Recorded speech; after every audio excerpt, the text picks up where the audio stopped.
কবরে রাখার পরে প্রশ্নও কিন্তু রবের পরিচয় দাও, ধর্মের পরিচয় দাও, রাহমাতুল্লিল আলামিনের পরিচয় দাও। কবরে নেওয়ার পরে জিগাইব না তুমি কি পীর সাহেবের মুরিদ, জিগাইবে না। জিজ্ঞাসা করা হবে না তুমি তাবলিগওয়ালানি, তুমি কওমিওয়ালা, তুমি কি মাদ্রাসায় পড়ছো, তুমি কোরআন শরীফ পড়ছো, তুমি হাফেজে কোরআন, তুমি মাওলানা, তুমি মুফতি না মুহাদ্দিস, জিগাইব? প্রশ্ন তিনটা সবার বেলায়, আমাকে আপনাকে একই। এই রবের পরিচয় দাও, ধর্মের পরিচয় দাও, রাহমাতুল্লিল আলামিনের পরিচয় দাও। এই তিনটা প্রশ্নের জবাব যারাই দিবে নবীজি বলেন তার কবর হবে রাউযাতুম মির রিয়াজিল জান্নাহ। আর যারা এই তিন প্রশ্নের জবাব দিতে পারবে না সে যত বড় ফাগরিওয়ালা হোক না কেন তার কবর হবে হুফরাতুম মিন হুফারিন নার, জাহান্নাম। এখন জবাব দিতে কারা পারবে? আমরা হুজুরেরা? কথা বলেন না। আরে মিয়া হুজুর বাদ দেন, যারা জান্নাতের টিকিট হাতে পেয়েছেন, একটু আগে বলছিলাম না জান্নাতের টিকিট হাতে পেয়েছেন কে? আবু বকর, ওমর, ওসমান, আলী। সেই আবু বকর সম্পর্কে শুনেন, রহমতের নবী বলেন আমি যে আম্মা জান আয়েশা রসুলের স্ত্রী, তার হুজরায় যে ঘুমান, রসুলের এই হুজরা আর মসজিদ একই দেওয়ালের এপার ওপার। তা কি এরকম বিল্ডিং নাকি? আর খেজুর পাতার ঘর মিয়া। নবীজি বলেন আমি এশার নামাজ পড়ে ঘুমিয়ে গেলাম। নবী ঘুমাইলে চোখ বন্ধ থাকে, কলব ঘুমায় না। নবী বলেন মাত্র ঘুমে গেলাম, রাতের গভীর, হঠাৎ করে কানের মধ্যে আওয়াজ আসতেছে মসজিদ থেকে, কে যেন কান্না করতেছে। কে শুনতেছেন? নবী। নবী বলেন আমার ঘুম ভেঙে গেল, আমার হুজরার পাশেই তো মসজিদ। আমি সজাগ হইয়া বের হইলাম, বের হইয়া দেখি মসজিদের মধ্যে দাঁড়ায় দাঁড়ায় একজনে কাঁদে নামাজের হালাতে। কিছুক্ষণ অপেক্ষা করে দেখি কে কান্না করে, নজর করে দেখলাম সাধারণ কেউ না, জান্নাতি প্রথম সাহাবী আবু বকর নামাজে দাঁড়ায় কাঁদতেছে। জান্নাতি সাহাবী কাঁদে। নামাজের পরে নবীজি গাইলেন ও আবু বকর আপনি নামাজে কাঁদলেন কেন? কয় আল্লাহর আদালতে দাঁড়াইয়া হিসাব দেওয়ার ভয়ে। কেন? আপনি না জান্নাতি? 10 জনের ভেতর আপনি প্রথম। আবু বকর বলেন ইয়া রাসূলুল্লাহ আপনিই তো বয়ান করেছেন কিয়ামতের ময়দান এতটা ভয়ঙ্কর হবে, হাসরের মাঠে নারী আর পুরুষ সবাই উলঙ্গ দাঁড়াবে, সূর্যটা নিচে নেমে আসবে, সূর্যের গরমে জমিনটা তামা হয়ে যাবে, জাহান্নামের আওয়াজ, নবীরা পর্যন্ত গুনাহ নাই কিন্তু তারা কান্না করে বেকারার হয়ে যাবে। কেমন কঠিন হালাত হবে ওই সময়। আমি আবু বকরের কি উপায় হবে? আল্লাহ যদি ডাকেন আর বলেন আবু বকর আমার মোহাব্বতে কি আমল নিয়ে আসছো, আমি যদি বলি হে আল্লাহ নামাজ রোজা তেলাওয়াত নিয়ে আসছি, আল্লাহ যদি বলেন আমি যেইভাবে নামাজ চাইছি ওইভাবে নামাজ পড়তে পারো নাই, আমি যেইভাবে জিকির চাইছিলাম ওইভাবে আমাকে জিকির উপহার দিতে পারো নাই, বাদ তোমার আমল নিয়ে যাও, জাহান্নামের হ্যান্ডকাপ লাগায় দাও। নবীরা যদি কাঁদেন তো আমি আবু বকরের উপায় কি হবে? এবার বুঝেন তো আবু বকরের মতো ব্যক্তি সে কে? শুধু তার বিষয়ে আলোচনা করলে রাত পার হয়ে যাবে। রসুল বলেন দুনিয়ার সব মুমিনের আমল যদি এক পাল্লায় দেওয়া হয়, আবু বকরের মাত্র 2টা আমল যদি আর এক পাল্লায় দেয়, আবু বকরের 2 আমল সারা দুনিয়ার মুমিনদের আমল থেকে ভারী। ওমর বলতেছে আবু বকর আপনি আমি ওমরের সব আমল নিয়ে যান, আপনার 2টা আমল আছে দামি আমি জানি, ওইটা আমারে দেন। আবু বকর কে? আল্লাহ নিজে জিব্রাইলকে পাঠায় বলে, আজকে আবু বকরকে আমি আল্লাহর পক্ষ থেকে স্পেশাল সালাম দাও। সেই আবু বকর কাঁদতেছেন কিসের ভয়? তা আমনে কোন জগতের মাস্তান? এখনো সে ওমরের পাওয়ার, এখনো যে নাম রাখছে ওমর, দেখবেন সে খুব গরম। যার নাম আবু বকর সে খুব নরম। শুধু তাই না, আমি বলে গেলাম, পারলে আমল করেন, করবেন না তো কপাল খারাপ। প্রতিদিন যদি কেউ ঘুমের আগে অজু সহকারে ঘুমায় আর বুকের উপরে খালি আরবিতে 3টা অক্ষর লেখে, আইন মিম রা ওমর, এটা আঙ্গুল দিয়ে যদি বুকের উপরে লেখে ঘুমায়, মৃত্যুর আগের দিন পর্যন্ত কোনোদিন ঘুমে স্বপ্ন হবে না, দোষের স্বপ্ন হবে না, খারাপ কিছু দেখবে না স্বপ্নে। খালি ওমরের নামটা আইন মিম রা 3টা অক্ষর বুকে লিখবে আঙ্গুল দিয়া। এবার বুঝেন ওমর বেডা কেডা, বুঝেন না রসুলকে জবাই করতে যায় কত বড় টপ লেভেলের টেরোরিস্ট। সেই ওমর সম্পর্কে রসুল বলেন, আমি মুহাম্মদের পরে নতুন আল্লাহ যদি আরেকজন নবী বানাইতেন, ওমর হতো নবী। সুবহানাল্লাহ। ওমর কি নবী? না। তার মানে আল্লাহ আমি মুহাম্মদের পরে আর কোন নবী বানাবেন না। অতএব ওমরও নবী না, আর গোলাম আহমদ কাদিয়ানীও নবী না। অথচ টাকা খাইয়া এই জমিনে বহু লোক আছে কাদিয়ানির পথে, এবং আরো কিছু লোক কাদিয়ানি বানাবার অপচেষ্টা করে শুধু টাকার জন্য, আর কিচ্ছু না। না আরবি পারে, না আউযুবিল্লাহ পারে, না বিসমিল্লাহ পারে, না কালেমা পারে, শুধু এই ধান্দাবাজি, শুধু টাকার জন্য। অথচ মানুষের টাকা অশান্তির মূল চাবি, শান্তি না। কি টাকা শান্তি দেয়?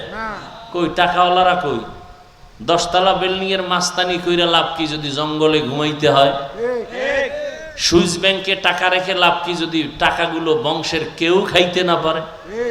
এই বাহাদুরি করে লাভ আছে কি? এর সেই রিক্সার ড্রাইভার শান্তিতে আছে, কোনো টেনশন নেই। টাকা শান্তি দেয় না, শান্তি কে দেন? আল্লাহ। এজন্য এমপি সাহেবের চেয়ারের মেয়াদ শেষ, কিন্তু আল্লাহ যাদেরকে কোরআনের বরকতে সম্মান দিয়েছেন, এই চেয়ারের কোনো মেয়াদই নেই। আছে? আল্লাহর দেওয়া সম্মান, আর মানুষ টাকা দিয়ে কিনে সম্মান। টাকা দিয়ে যারা সম্মান কিনে, এদের প্রথমে ফুলের মালা, ফাইনাল জুতার মালা। আর আল্লাহ যাদের সম্মান দান করেন কোরআন সুন্নাহ অনুযায়ী চলার কারণে, এরা দুনিয়ায় বাদশা, আখিরাতেও বাদশা। এদের বলে মুকুটহীন সম্রাট। মুকুটহীন সম্রাট। ইয়া আইয়ুহাল্লাযীনা আমানুত্তাকুল্লাহা ওয়াল তানজুর নাফসুম মা কদ্দামাত লিগাদিন ওয়াত্তাকুল্লাহ। আল্লাহকে ভয় করো হে মুমিন, পরকাল জীবনের জন্য তুমি সম্বল সঞ্চয় করো। আমরা যারা আল্লাহর মোহাব্বত নিয়ে পরকালের চিন্তা করিয়া টুপি পরলাম, দাড়ি রাখলাম, নামাজ পড়ি, পর্দা করি, হালাল খাই, আমরা সব না খাই আছি না? চোখ কান খোলা রেখে ভুলে যেও না ইতিহাস। মহামারী করোনা সারা দুনিয়াটাকে চুপ করায় দিল, সারা দুনিয়া স্তব্ধ হয়ে গেল। স্কুল বন্ধ, কলেজ বন্ধ, ফ্যাক্টরি, চাকরি, ব্যবসা সব বন্ধ। ইতিহাস ভুলে যাইও না রে মানুষ, ওই মুসিবতের সময় জমিনে কোরআনের একটা মাদ্রাসাও বন্ধ হয় নাই। আল্লাহ দেখাইছে না? কত চাকরিজীবীর চাকরি নাই, একজন হুজুরও না খায় মরে নাই। লেখাপড়া শিখাইল মা বাবা টাকা খরচ করিয়া, কিন্তু এমন কুলাঙ্গার হয়েছে, বাবারে করোনায় যখন আক্রান্ত করলো, সন্তান ট্রিপল মাস্ক লাগায় ঘুরে, বাবার লাশের কাছে যায় না করোনার ভয়। কিন্তু সেই সময় শত শত করোনার লাশ আমার দেশের টুপিওয়ালারা কাঁধের মধ্যে নিয়ে গোসল করাইলেন, জানাজা পড়ায় কাফন পড়ায় কবরে রাখছেন। একজন হুজুরেও করোনায় মরে নাই, আর মাস্কওয়ালারা মরে নাই। কি যমুনা গ্রুপের মালিক শুটকি হয়ে গেছে। অর্ডার দিছিল করোনায় ধরার পরে, বলে আমাকে স্পেশাল ফ্লাইটে সিঙ্গাপুরে নাও, কত হাজার কোটি টাকা লাগবে, নাও, আমার আত্মাটা ফিরায় দাও। দুনিয়ার সব তারপরে আছে, 3টা সাদা কাফনের প্যাকেট হয়ে চলে গেল। তার সন্তানেরা সমাজ রক্ষায় মাঝে মাঝে বাবার নামে খাওয়া হয়, কিন্তু মা বাবার জন্য কান্না করে দোয়াও করে না। আর দোয়া শিখায় নাই, বাবা ভাই কেমনে করবে? শিখাইছে? শিখায় নাই। মাদ্রাসায় গিয়া দোয়া শিখছে মা বাবার জন্য, রব্বির হামহুমা কামা রব্বায়ানি সগীরা। এখন সে মা বাবার জন্য দোয়া করে। আর যারা কোরআনের রাস্তায় তালা লাগায় জেনারেল পথে দৌড়াইছে আল্লাহরে বাদ দিয়া, এরা দোয়া শিখে না, এরা শিখছে দুনিয়ার লাইনের কবিতা। ক্রিং ক্রিং টেলিফোন, হ্যালো হ্যালো হ্যালো, কে তুমি কাকে চাও বলো বলো বলো, এই আবল তাবল। দেখেন একটা ছেলে স্কুলে গিয়া পরে সরোয়া সরোয়া সরায়া, এটার আবার ব্যাখ্যা বানাইছে। সরায়াতে অজগর, সরায়াতে আপা। কি আমি বানায় বলতেছি? ঠিক এই অক্ষরগুলো মাদ্রাসায় গিয়া যখন পড়ে তখন শিখে। সরাতে অজু, সরায়াতে আল্লাহ। দেখছেন নি ব্যবধান? কথা বল না কেন? আকল নষ্ট হয়ে গেছে নাপাক খাইয়া। যার চোখে চশমা লাগানো, গ্লাস কালো, সে প্যান্ডেলে ঢুকেই বলে যে বাতি কালো কেন? সমস্যা বাতির না চোখে গজব? এই নারীবাদীরা রাস্তায় নামছে, অধিকার চায়। কে তোমাকে অধিকার? তো ইসলাম অধিকার দিয়ে দিছে পুরুষের থেকে বেশি সম্মান ইসলাম দিছে। পৃথিবীর কোন ধর্মে নারীর সম্মান দেয় না, নারীকে করছে অপমান। হিন্দুদের ধর্মে নারীর উপরে জুলুম, খ্রিস্টান ধর্মে নারীর উপরে জুলুম, ইহুদি ধর্মে নারীর উপরে জুলুম। একমাত্র ইসলাম নারীর সম্মান বাড়িয়েছে। এখন যারা চরিত্রহীন লম্পট, ওরা নারীদেরকে রাস্তায় নামাইতে চায় পণ্য হিসাবে ব্যবহার করার জন্য। নারীরাও পাগল হয়ে রাস্তায় নামতেছে, আর ধর্ষিতা হচ্ছে, এসিড মারতেছে। স্বর্ণ কেউ রাস্তায় ফালায় রাখে? স্বর্ণর থেকেও দামি নারী।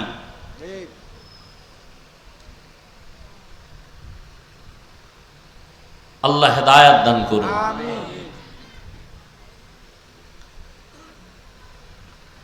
দুনিয়ার পেছনে পড়ে আজ না দুনিয়া পাইল না আখেরাত পাইল।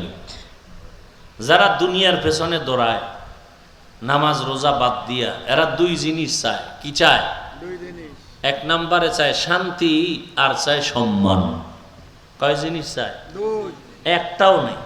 যারা আল্লাহকে বাদ দিয়া শুধু দুনিয়া দুনিয়া, নামাজে দাঁড়াইয়াও দুনিয়া, এগো খোঁজ নেন, শান্তিও নাই, সম্মানও নাই।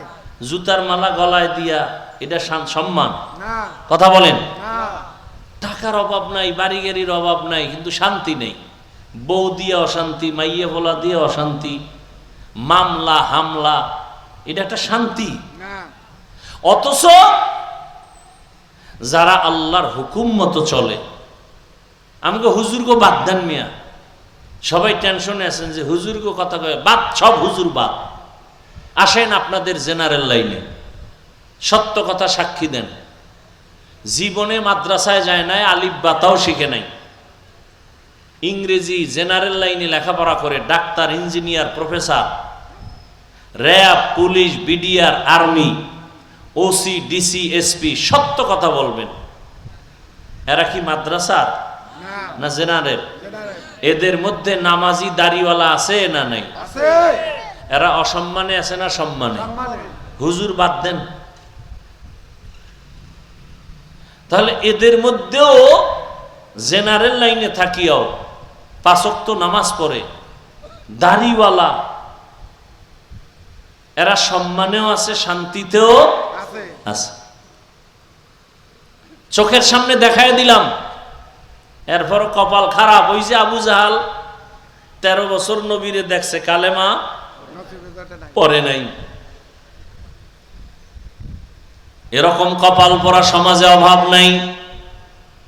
সব বুঝার পরেও মাথা বাঁকা করে ফেলবে, বলে সব কথা মানা যাবে না। অথচ কত জাল্লার বান্দা জেনারেল লাইনে থাকিয়া স্কুলে পড়ে, কলেজে পড়ে, কত সন্তান 5 ওয়াক্ত নামাজও পড়ে। রাস্তায় গাড়ি চালায় কত ড্রাইভার 5 ওয়াক্ত নামাজি নাই বলেন? মাগুরা শহরের ভিতরে কত বড় বড় ব্যবসায়ী জেনারেল লাইনে বাংলা শিক্ষিত, 5 ওয়াক্ত নামাজ পড়ে, অনেক বড় দাড়ি। নদীর মধ্যে মাছ ধরে কত মানুষ নামাজ পড়ে। ও আল্লাহর গোলাম, তুমি কেন করো না? আমি তো জন্মগতভাবে আল্লাহর হুকুম মতো চলার চেষ্টা করি। আমার জীবন তো এমন না যে এক সময় দাড়ি কাটছি এখন রাইখা দিছি। আমার জীবনটা তো এমন না যে এক সময় টুপি পরতাম না এখন পরি। আমার জীবনটা তো এমন যে আমার বাবা লেখাপড়ার জীবন থেকে জীবনে একটা হাফ প্যান্ট পরি নাই, ফুল প্যান্টও পরি নাই। ছোটবেলার থেকেই জামা, এই টুপি, পাগড়ি। কিন্তু তোমার জীবন কেমন? তুমি জীবনের শুরুর একটা সময় দাড়ি নাই, টুপি নাই, নামাজ নাই, মনের জাল মিটাইছো মনের মতো। মনে চাইছে পার্কে দৌড় দিবা, দৌড় দিছো। মনে চাইছে দাড়ি রাখবা না, রাখো নাই। মনে চাইছে বেপরদায় আড্ডা দিবা, দিছো। মনে চাইছে তুমি সিনেমা হলে যাইবা, দৌড়ায় গেছো। এই যে একটা শখ মিটাইছো, শখ এখনো কি মিটে নাই? আর কত বছর দাড়ি কাটলে শখ মিটবে বলো? আর কতবার নামাজ না পড়লে তোমার মনের আশা পূরণ হবে বলো? আর কত বছর তুমি সুদ ঘুষ খাইলে, মদ পান করলে, নেশা পান করলে তোমার আশা পূরণ হবে বলো? এবং এই কথাটাও আমাকে বলে দাও, তোমার হায়াতের বাকি আর কত? চোখের সামনে লাশ আর লাশ। কয়দিন আর বাহাদুরি? কই বাড়িওয়ালার বাড়ি পড়ে আছে, বাড়িওয়ালা নাই। কত টাকাওয়ালা সব সারিয়া কবরে চলে গেল। কয়েক মাস হয়ে গেল, ঢাকা একটা থানা আছে, বাড্ডা থানা, আসেনি? ওই জায়গায় এক টাকাওয়ালা মারা গেল। ফেসবুকের যারা মুরিদ আপনারা তো ভুলে গেছেন, সবার জানার কথা। বাবায় মরে গেছে, শিক্ষিত 2টা সন্তান রেখে গেছে, কুলাঙ্গার। এই কুলাঙ্গার শিক্ষিত 2টা সন্তান বাবার লাশটা রাস্তায় ফালাইয়া 2 জনে ঝগড়াই করলো বাবার সম্পদ নিয়া। 24টা ঘন্টা কেউ বাবার লাশ দাফনও করার জন্য যায় নাই। এমন কুলাঙ্গারের বাবা দাবি করে লাভ কি? আর এমন কুলাঙ্গার জন্ম দিয়া লাভ কি? 10টা সন্তান নিয়ে লাভ নাই, আদর্শ সন্তান একটা নেও। তার মানে এইটা কইরো না আবার ছেলে হোক মেয়ে হোক দুটোর বেশি নয়, একটা হলে ভালো হয়, না হইলে আরো ভালো। এই চালাকি কইরো না, খবরদার। কপাল পুরলে কিন্তু সব শেষ। মাওলার সাথে চালাকি করে কেউ টিকতে পারে না, আর কেউ পারবেও না। ভাইরা আমার, 1500 বছর পরে রহমতের নবীর আদর্শ এখনো যারা মেনে চলে, এদের মতো শান্তিতে কেউ নাই। আমি কিন্তু হুজুরদের চ্যাপ্টার বাদ দিয়েই বলতেছি, এখানে বহু শিক্ষিত জেনারেল লাইনের মুসলমান, আরে আপনিও মুসলমান, আমিও মুসলমান, আপনার আমার আল্লাহ এক, নবী এক, কোরআন এক, কাবা এক, ধর্ম এক, কালেমা এক। বিদায় বেলা কাফনের কালার হবে এক, কাফনের সংখ্যাও হবে এক। আমি বক্তার সম্মানে একটা কাফন কেউ বাড়াইয়াও দিবে না, আপনি টাকাওয়ালার সম্মানে একটা কাফন কেউ বাড়াবে না, রিক্সা ড্রাইভার গরিব হওয়ার কারণে একটা কাফন কেউ কমাইয়াও দিবে না। কালারও হবে এক, কাফনের উপরে লেখাও থাকবে না কোটিপতির লাশ, লেখা থাকবে। তাহলে মাস্তানি করে লাভ কি? যত বাহাদুরি করি কাফনে ঢুকলে সব শেষ। সাদা কাফনে ঢোকার পরে সব বাহাদুরি শেষ, কে ধনী কে গরিব লেখা আছে, সব শেষ। এই বাহাদুরি কবরে যাওয়ার আগেই দেখায় গেল নাই, কাফনে ঢুকছে সব শেষ। এখন এটা কি গোলাম না মালিক, ইমাম না মুক্তাদি, ডাক্তার না রুগী, খবর নেই, সব এক হয়ে গেল। এবার কবরে রাখার পরে প্রশ্নও কিন্তু রবের পরিচয় দাও, ধর্মের পরিচয় দাও, রাহমাতুল্লিল আলামিনের পরিচয় দাও। কবরে নেওয়ার পরে জিগাইব না তুমি কি পীর সাহেবের মুরিদ, জিগাইবে? জিজ্ঞাসা করা হবে না তুমি তাবলিগওয়ালানি, তুমি কওমিওয়ালা, তুমি কি মাদ্রাসায় পড়ছো, তুমি কোরআন শরীফ পড়ছো, তুমি হাফেজে কোরআন, তুমি মাওলানা, তুমি মুফতি না মুহাদ্দিস, জিগাইব? প্রশ্ন তিনটা সবার বেলায়, আমাকে আপনাকে একই। এই রবের পরিচয় দাও, ধর্মের পরিচয় দাও, রাহমাতুল্লিল আলামিনের পরিচয় দাও। এই তিনটা প্রশ্নের জবাব যারাই দিবে, নবীজি বলেন তার কবর হবে রাউযাতুম মির রিয়াজিল জান্নাহ। আর যারা এই তিন প্রশ্নের জবাব দিতে পারবে না, সে যত বড় ফাগরিওয়ালা হোক না কেন, তার কবর হবে হুফরাতুম মিন হুফারিন নার, জাহান্নাম। এখন জবাব দিতে কারা পারবে? আমরা হুজুরেরা? কথা বলেন না।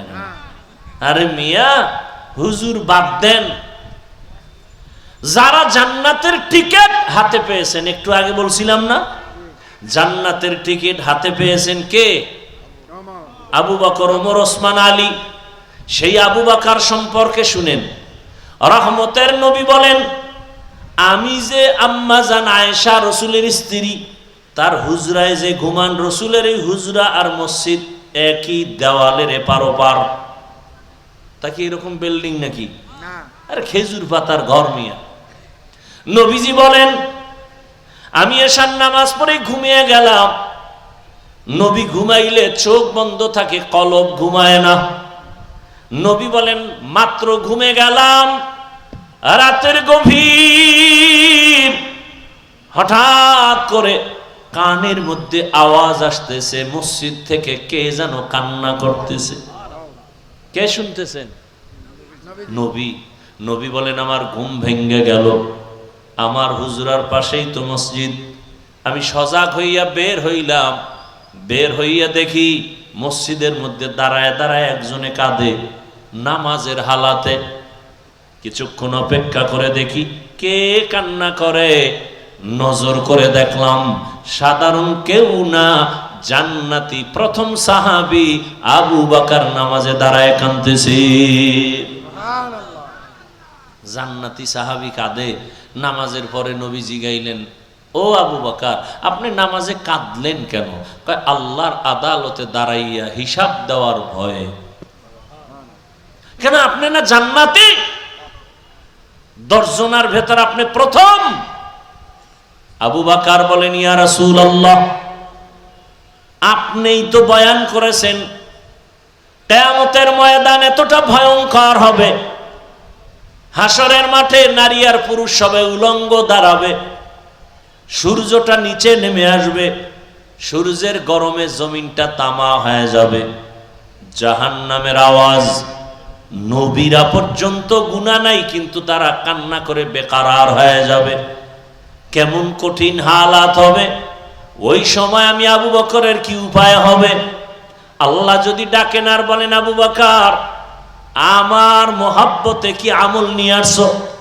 আমি যদি বলি, হে আল্লাহ, নামাজ রোজা তেলাওয়াত নিয়ে আসছি, আল্লাহ যদি বলেন, আমি যেইভাবে নামাজ চাইছি ওইভাবে নামাজ পড়তে পারো নাই, আমি যেইভাবে জিকির চাইছিলাম ওইভাবে আমাকে জিকির উপহার দিতে পারো নাই, বাদ তোমার আমল নিয়ে যাও, জাহান্নামের হ্যান্ডকাপ লাগায় দাও।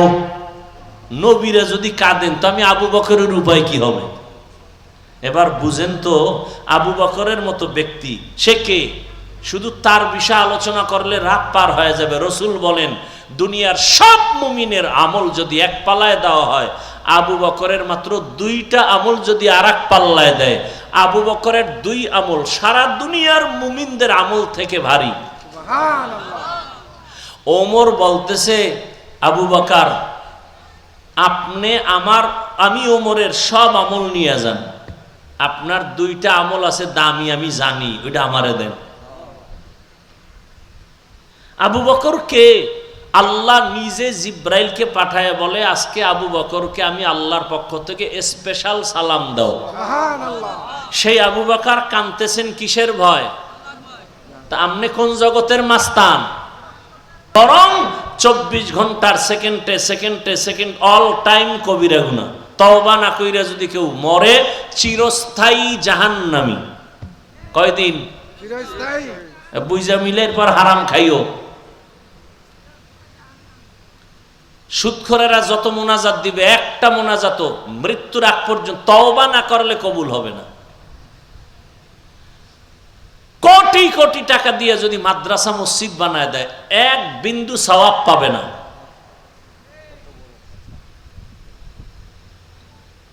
ও কত বড় খারাপ! 24 ঘন্টা কার সাথে জিনার গুনাহ হয় বলেন না? মায়ের সাথে। এর থেকে আর কুলাঙ্গার সন্তান দুনিয়াতে কি হতে পারে? ও তো কুলাঙ্গার, ও তো ভালো সন্তান নয়। আল্লাহ হেদায়েত দান করুন। আমিন। এই সব কিছুর মূলে বয়ান তো আপনারা, এই সুদ খাওয়া হালাল না হারাম? হারাম। এটা আপনারা আগের থেকে জানেন না? তারপর আমার উপরে রাগ করেন কেন? আমি যে এই বয়ানগুলো করছি, এই যদি আগামী জুমায় কোনো ইমাম সাহেব করে, খতিব সাহেব, কমিটির লোক বলবে 1 মাস বাড়িতে ঘুরে আইয়েন, রেস্টে থাকেন। ঠিক নেই? কেন কেন? শিয়ালের হাতে মুরগি আমানত। কার হাতে আমানত? শিয়ালের হাতে। মুরগি শিয়ালের হাতে দিলে যা হয়, সুদখোরের হাতে মসজিদ মাদ্রাসার চাবি দিলে তো তাই হয়। আল্লাহ হেদায়েত দান করুন। আমিন। চান্দাবাজি আর ধান্দাবাজির জীবন তো কম দেখলেন না, এবার তওবা করেন। দুনিয়ায় দেখবেন সম্মান বাড়বে, আখেরাতেও বাড়বে। এই দেশে এই ঝামেলা, সেই ঝামেলা, পুলিশ ঝামেলা, আর্মি ঝামেলা, বিডিআর ঝামেলা, এই এরপর দেশে পুলিশ নাই, র্যাব নাই, আর্মি নাই। সেদিন এক আর্মি এসে কান্দে আর দোয়া চায়, এই কয়েকদিন আগে, হুজুর হালাল ভাবে যেন একটা রাস্তা আল্লাহ খুইলা দেয় আমার রিজিকের। আমি আর্মির চাকরি করতাম, ছেড়ে দিছি এই মাসখানে আগে। কেন? কয় আমাকে বারবার বলা হয় দাড়ি কাটো, দাড়ি কাটো, দাড়ি কাটো। আমি বললাম আমি চাকরি ছেড়ে দিলাম। আসলে এখানে তো আমার কোনো আয় নাই, ব্যয় নাই। আপনি জাহান্নামে গেলে আমার কিছু আইবে যাইবে? আমাদের দায়িত্ব শুধু বুঝানো। কাউকে গালি দেওয়ার অধিকার আমার ইসলাম দেয় নাই। বুঝাইতে পারি এতটুকুই, মোহাব্বত লাগাইয়া। হয়তো 2-1টা কথা একটু গরম মেজাজে বলি, এটা মানুষ হিসাবে তবিয়ত। আমরা তো আর রসুল না, সাহাবী না, আনোয়ার শাহ কাশ্মীরি না। তারপর চেষ্টা করি, এরপরও ভুলে 2-1টা কথা গরম বলে আবার ক্ষমা চাই। কেন? দিল ভরা দরদ, রসুলের আদর্শওয়ালা হয়ে যান। আমি তো বলি নাই আমার মতো 5 কল্লি লাগান, বলছি? আমি একটা দল করি, সবাই আমার দলে আসেন, বলছি? আমি কওমি মাদ্রাসায় পড়ি, আপনারাও কওমিতে যান, বলছি? স্কুল কলেজ সাইরা দেন, বলছি? তাবলিগে যান, বলছি? আমার দরকার নাই তো, আমি চাই না তো এগুলো। আমি চাই আপনি স্কুলে পড়েন, পড়েন, কলেজে পড়েন, পড়েন, ডাক্তার হবেন, আলহামদুলিল্লাহ, তবে বেয়াদব হইয়েন না। আপনি ইঞ্জিনিয়ার হন, প্রফেসর হন, এমপি হন, মন্ত্রী হন, বেয়াদব হইয়েন না। বেয়াদব মার্কা ডাক্তার হলে তাসলিমা নাসরিনের মতো জুতা খাইয়ে দেশ থেকে পালাতে হবে। এই বাংলাদেশটার কিছু নাগরিক আছে টাকার মাস্তানি করে, কিন্তু এই দেশটাকে চেনে না। এই দেশকে মনে করে যা করমু তাই। সোনার বাংলাদেশ এমন দেশ, এখানে ইসলামের বিরুদ্ধে যে বলবে ওর পতন হবে মরার আগে। এ দেশটাই দেশ। এখানে যত মাস্তান থাক, ইসলামকে বাদ দিয়া কারো মাস্তানি চলবে না। বারবার বারবার দেখার পরও লজ্জা হয় না। এত ভিডা খাওয়ার পরে, আন্দোলনের পরে একটা লাইনে দেশ চলে, এরপরও কিছু কুলাঙ্গার নারী লইয়া রাস্তায় নামছে। মানে জুতার বাড়ি খাইছে, লজ্জা হয় না। তো ওই আমার আম্মায় কয়, যারে কথায় ধরে না ওরে জারুর বাড়িতেও ধরে না। আবার মাইর খাওয়ার জন্য রেডি হইতেছে।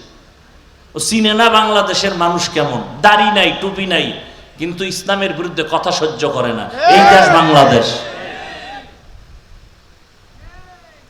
ওই গ্রামে কয় না, সুখে থাকলে এই ভূতে কি লইতেছে এক দলের, আবার মাইর খাওয়ার জোগাড় হইতেছে। আল্লাহ হেদায়াত দান করুন। আল্লাহ। তাহলে আপনি স্কুলে পড়েন, কলেজে পড়েন, চাকরি করেন, ব্যবসা করেন, সব করেন। আমি শুরু থেকেই কিন্তু এই বয়ান করে আসতেছি, ইবাদত, আল্লাহকে সন্তুষ্টি করে রসুলের আদর্শ মতো চলেন। আপনি যা করবেন সব ইবাদত। চাকরি করেন ইবাদত, ব্যবসা করেন ইবাদত, হতে হবে রসুলের আদর্শ অনুযায়ী। তাহলে রসুলের আদর্শ মতো চাকরি করে এরকম কোন নাই জেনারেল লাইনে? আপনি কেন পারবেন না? বহু ব্যবসায়ী আছে না নবীর তরিকায় ব্যবসা করে। দোকানের সাইনবোর্ডে লেখা আছে বিক্রি করা মাল ফেরত নেওয়া হয়, রসুলের আদর্শ। আর যারা রসুলের আদর্শ মানে না, এরা লিখবে বিক্রি করা মাল ফেরত নেওয়া হয়, এরা রসুল মানে না। এক উদ্দেশ্য খারাপ, 2 নাম্বার মালের 1 নাম্বার কয়ে বেচবে। ব্যবসা করিয়াও জান্নাত পাওয়া যাবে না? যাবে না। রসুলের তরিকায় ব্যবসা করেন। ইয়া আইয়ুহাল্লাযীনা আমানুত্তাকুল্লাহা ওয়াল তানজুর নাফসুম মা কদ্দামাত লিগাদিন ওয়াত্তাকুল্লাহ। বারবার আল্লাহ বলেন আমাকে ভয় করো, পরকাল জীবনের সম্বল সঞ্চয় করো। ও এলাকার যুবক বাবারা, ব্যবসায়ী, চাকরিজীবী, পর্দার আড়ালের মা বোনেরা, এখনো সময় আছে, তওবা করে নেন। জীবনে গুনাহ তো কম করলেন না, নামাজ কম ছাড়লেন না, বেপরদায় কম চললেন না, এখন থেকে তওবা করেন। আল্লাহর হুকুম অনুযায়ী নবীর তরিকা নিয়ে চলবেন। মা বাবার দোয়া, শিক্ষকের দোয়া, উলামায়ে কেরামের দোয়া, পরামর্শ নিয়ে চলবেন। জীবনে আর নামাজ ছাড়বেন না, বেপরদায় চলবেন না, কারো উপরে অন্যায়ভাবে জুলুম করবেন না। তওবা করার নিয়ত যদি থাকে, ওমরের মতো আল্লাহ আপনাকেও গ্রহণ করে নেবেন। কপাল যদি পুড়িয়া যায়, হাজারো বয়ান শুনবেন, আবু জাহালের মতো কপাল পরাই থেকে যাবেন। আল্লাহর কাছে দোয়া করেন, আমিও দোয়া করি, আল্লাহ আমাদের ওমরের মেজাজওয়ালা তওবাকারী হিসাবে কবুল করেন, আমিন। আলহামদুলিল্লাহি রাব্বিল আলামিন, ওয়াসসালাতু ওয়াসসালামু আলা সাইয়্যিদিল আমবিয়া ওয়াল মুরসালিন ওয়া আলা আলিহি ওয়া আসহাবিহি আজমাইন। ইয়া আরহামার রাহিমিন, ইয়া আরহামার রাহিমিন, ইয়া আরহামার রাহিমিন। রব্বিরহামহুমা কামা রব্বায়ানি সগীরা। আল্লাহুম্মা ইন্নাকা আফুউন কারীম তুহিব্বুল আফওয়া ফা'ফু আন্না। আল্লাহুম্মা ইন্না নাসআলুকা রিযাকা ওয়াল জান্নাহ ওয়া নাউযু বিকা মিন সাখাতিকা ওয়ান নার। ও দয়ার মালিক, গুনাহের বোঝা নিয়ে আপনার দরওয়াজায় হাজির। মেহেরবানি করে আমাদের জীবনের গুনাহগুলো মাফ করে দেন। আয় আল্লাহ, আজকের মাহফিল কবুল করে নেন, মাদ্রাসা কবুল করে নেন, সবার সহযোগিতা কবুল করে নেন। এলাকায় শান্তি দান করেন, সারা দুনিয়ার মুসলমানদের হেফাজত করেন, জালেমদের জুলুম থেকে হেফাজত করেন। বাংলাদেশ শান্তির দেশ বানায় দেন। জুলুম থেকে দেশ ও জাতিকে হেফাজত করেন। মা বোনদের আবেদা বানায় দেন, সন্তানগুলো নেককার বানায় দেন, আমার কলিজার যুবকদের দিনদার বানায় দেন, মোবাইলের গুনাহের থেকে হেফাজত করেন। যারা লেখাপড়া করে পরীক্ষার্থী কামিয়াবি দান করেন। মা বাবার বাধ্যগত সন্তান বানায় দেন, আদবওয়ালা জিন্দেগি দান করেন, সুন্নাত অনুযায়ী চলার তৌফিক দান করেন, নবীজির রওজায় গিয়া সালাম দেওয়ার তৌফিক দান করেন, বাইতুল্লাহ জিয়ারতের জন্য কবুল করেন। আয় আল্লাহ, যারা ব্যবসা করে চাকরি করে হালাল ভাবে বরকত বাড়ায় দেন, হারাম থেকে হেফাজত করেন, অভাবীদের অভাব দূর করে দেন, ঋণ আদায়ের ব্যবস্থা করে দেন, রিয়া হাসাদ কিবির দূর করে ইখলাস দান করেন, ইজ্জতের জীবন দান করেন, মাদ্রাসা মসজিদগুলো কবুল করে নেন, অন্যান্য শিক্ষা প্রতিষ্ঠান নবীর আদর্শে কবুল করে নেন। আয় আল্লাহ, ইজ্জতের জীবন দান করেন। আয় আল্লাহ, দ্বীনের খাদেম হিসেবে কবুল করে নেন, আপনার ওলিদের বন্ধু বানায় দেন। আয় আল্লাহ, সুন্নত অনুযায়ী চলার তৌফিক দান করেন। আয় আল্লাহ তাআলা, রিয়া হাসাদ কিবির দূর করে দেন, সারা দুনিয়ায় খেদমতের জন্য কবুল করে নেন। আয় আল্লাহ, দিলের নেক আশা পূরণ করে দেন। আমরা যারা হাত তুলেছি জানি না এই ময়দানে কারা ইতিম হয়ে হাত তুলেছেন। মা বাবা দুনিয়ায় যাদের নাই, মুরব্বী যারা নাই, মেহেরবানি করে সবার কবর জান্নাত বানায় দেন আল্লাহ। যারা বেঁচে আছে হায়াত বাড়ায় দেন, অসুস্থ যারা সুস্থতার নিয়ামত বাড়ায় দেন। আয় আল্লাহ, দীর্ঘ নেক হায়াত দান করেন, মুখালিফের মুওয়াফিক বানায় দেন, জাহেরি বাতিনি দুশ্মনের মোকাবেলায় বিজয় দান করেন। আয় আল্লাহ, ইলম হিলিম হিকমত আমলে বরকত বাড়ায় দেন, নবীজির মুহাব্বতে আওয়াজে কথায় রুহানিয়াতে স্পষ্টতা বাড়ায় দেন, চলার পথে ইজ্জতের সাথে হেফাজত করেন, জান মাল আহাল পরিবার হেফাজত করেন।